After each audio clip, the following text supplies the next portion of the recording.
Bhogapuram airport.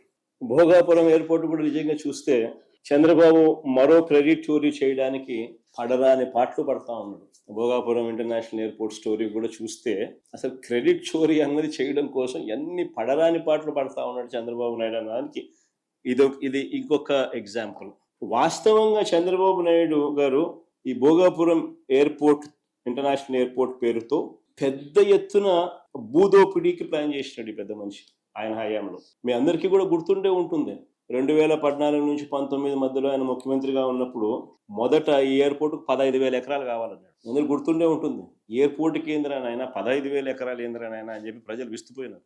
తర్వాత 5,000 ఎకరాలు అన్నాడు. మన ఎయిర్పోర్ట్ కేంద్రానైనా 5,000 ఎకరాలు ఏంద్రానైనా అని చెప్పి నిజంగా ప్రజలు ఈ మనిషి చిత్తశుద్ధిని ప్రజలు సీరియస్ గా శంకించి ఏకంగా ఈ ప్రాజెక్టుకు వ్యతిరేకంగా 130 కోర్టు కేసులు ఫైల్ అయినాయి.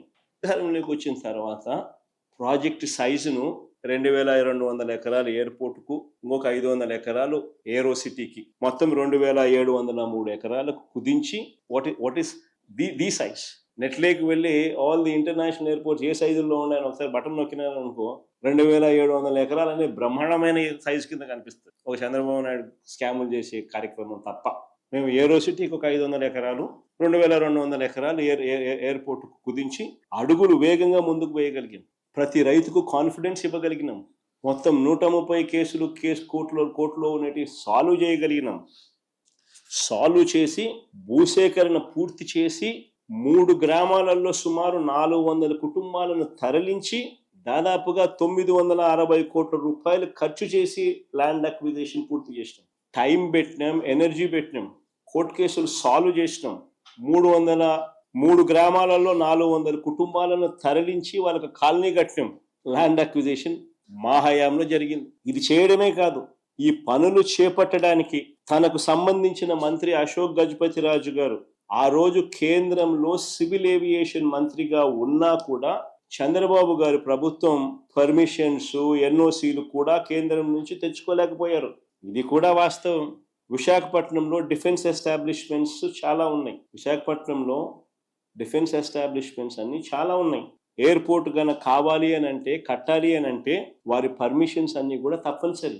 మనం వచ్చిన తర్వాతనే ఈ పర్మిషన్స్ కోసం కేంద్ర ప్రభుత్వం మీద ఒత్తిడి తీసుకొచ్చి వెంట పడడం జరిగింది. ప్రధాని గారిని నేనే స్వయంగా కలిసి లేఖలు ఇవ్వడమే కాకుండా రిక్వెస్ట్ కూడా పలుమార్లు చేయాల్సి వచ్చింది. మేము వచ్చిన తర్వాతనే కేంద్రం నుంచి ఎన్ఓసితో పాటు airports authority of India approval, BCAS approval అంటే bureau of civil aviation security approval, ministry of defence approval, ministry of civil aviation approval, environmental clearance, NOC for closure of existing airport INSDగా, NOC from central government, financial closure of all participating banks. ఇవన్నీ కూడా మా హయాంలో జరిగాయి. అన్నీ దాటుకుని focus పెట్టాం కాబట్టి ఈ ప్రాజెక్టు 2023 మే 3వ తారీఖున ముఖ్యమంత్రి హోదాలో నేను శంకుస్థాపన చేశాను. ఆ రోజు మీటింగ్ లో చెప్పిన 2026లో మొదటి ఫ్లైట్ ఇక్కడ నుంచి టేక్ ఆఫ్ అవుతుంది అని చెప్పి. అంతేకాదు, ఎయిర్పోర్ట్ ఒక వైపున కడతా ఉన్నప్పుడు ఎయిర్పోర్ట్ కనెక్టివిటీ రోడ్డు కూడా ఈక్వల్లీ ఇంపార్టెంట్. దాని గురించి కూడా అప్పట్లో మేము ఆలోచన చేసినాం.